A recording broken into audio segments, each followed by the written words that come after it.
Oi, pessoal, tudo bem? Olha, todo mundo quer saber argumentar bem, né? E entender o que os outros estão dizendo com clareza. O segredo para isso, a chave mesmo, está em sacar a estrutura do nosso pensamento. E é isso que a gente vai fazer aqui, desmontar essa estrutura, pecinha por pecinha, para entender como a lógica funciona de verdade. Então, para começar, eu lanço uma pergunta que parece simples, mas não é. Será que toda frase que a gente fala pode ser classificada como ou verdadeira ou falsa? Pensa aí. A resposta pode não ser tão óbvia e é justamente o ponto de partida da nossa jornada pela lógica. Bom, esse aqui é o nosso mapa para hoje, tá? A gente vai começar pelo básico do básico, a tal da proposição, e daí vamos construindo o conhecimento passo a passo mesmo. O objetivo é chegar lá no final sabendo analisar ideias bem complexas e, de quebra, pegar uns atalhos lógicos bem maneiros. Ok, então vamos mergulhar de cabeça. Para a gente poder construir qualquer argumento que se preze, a gente precisa dos tijolinhos fundamentais. Na lógica, esses tijolos são as proposições. Pensa nelas como se fossem os átomos, sabe? Ou as peças de Lego de todo o raciocínio lógico. E o que é uma proposição, afinal? É simples. É qualquer frase que declara alguma coisa. Mas o ponto crucial, o pulo do gato, é este aqui. Tem que ser algo que a gente consiga, sem sombra de dúvida, julgar como verdadeiro ou como falso. Não tem meio termo, não tem talvez. Vamos ver uns exemplos para ficar claro.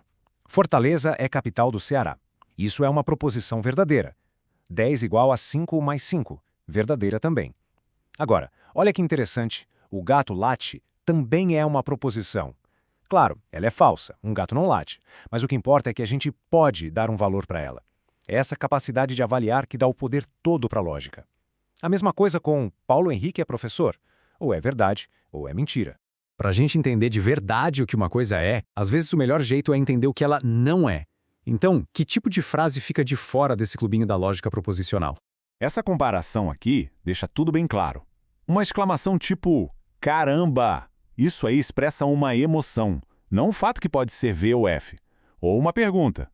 Como é o seu nome? Ela busca uma informação, não declara nada. Por isso, óbvio, não são proposições. E tem mais uma categoria bem importante que não se encaixam, as sentenças abertas. Elas são tipo uma equação com um X no meio. Elas até parecem uma declaração, mas está faltando uma informação essencial ali. Por exemplo, ele é professor. Poxa, não dá para saber se isso é verdade ou não se a gente não souber quem é ele, certo? E a mesma coisa com o x mais 4 diferente de 4. Isso depende do valor do x. Se o x for zero, a frase é falsa. Se for qualquer outro número, aí ela é verdadeira. Como a verdade depende de uma informação que a gente não tem, a sentença fica em aberto, e por isso não é uma proposição.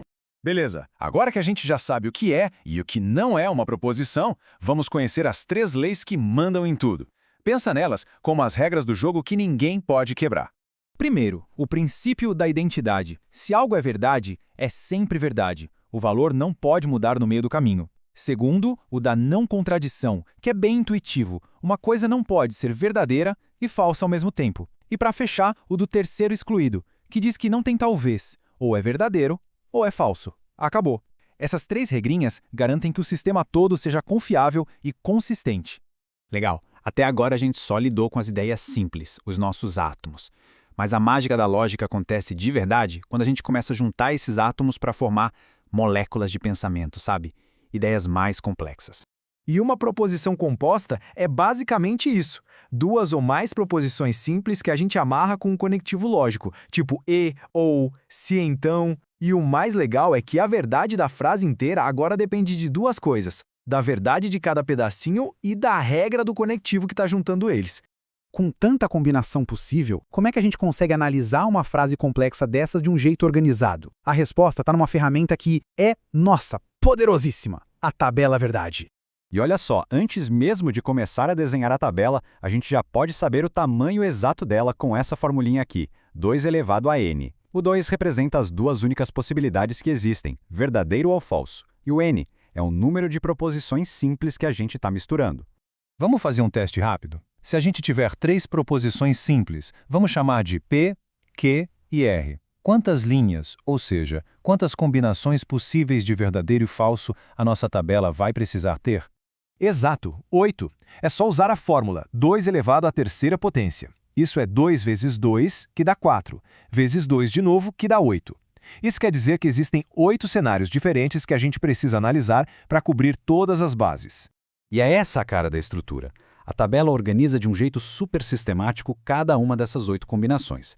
A gente vai desde o cenário onde tudo é verdade até o cenário onde tudo é falso. E isso é fundamental, porque quando se analisa um argumento complexo, essa ferramenta garante que a gente não deixe nenhuma possibilidade de fora. É isso que faz a análise lógica ser tão rigorosa. Construir tabelas verdade é excelente, mas, vamos ser sinceros, às vezes dá um trabalhão.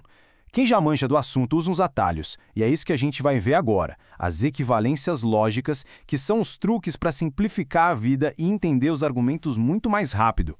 E a ideia principal é esta aqui. 2 frases podem ser escritas de jeitos completamente diferentes, mas se as tabelas verdade delas dão resultados iguaizinhos, linha por linha, então, para a lógica, elas são a mesmíssima coisa. A gente pode trocar uma pela outra sem problema. E aqui estão 2 das equivalências mais úteis que existem. A frase se P, então Q, quer dizer a mesma coisa que se não Q, então não P. Esse símbolo estranho, o til, significa não, a negação. Pensa bem, se chover a rua fica molhada. É o mesmo que dizer se a rua não está molhada, então com certeza não choveu. E tem outra equivalência poderosa que é transformar tudo em não P ou Q. Conhecer esses atalhos é uma mão na roda. Tá, mas e para negar uma frase se então? A regra é surpreendentemente simples. É só seguir esses 3 passos. Primeiro, mantém a primeira parte do jeito que tá. Segundo, nega a segunda parte. E terceiro, junta as duas com o conectivo e. É uma receitinha de bolo para quebrar a lógica do condicional. E olha que legal, tem uma simetria muito elegante nisso tudo. Para negar uma frase com ou, é só negar os 2 pedaços e trocar o ou por e. E para negar uma frase com e, você faz o contrário. Nega os 2 pedaços e troca o e por ou. São padrões que, depois que a gente aprende, fazem a negação ficar muito mais intuitiva.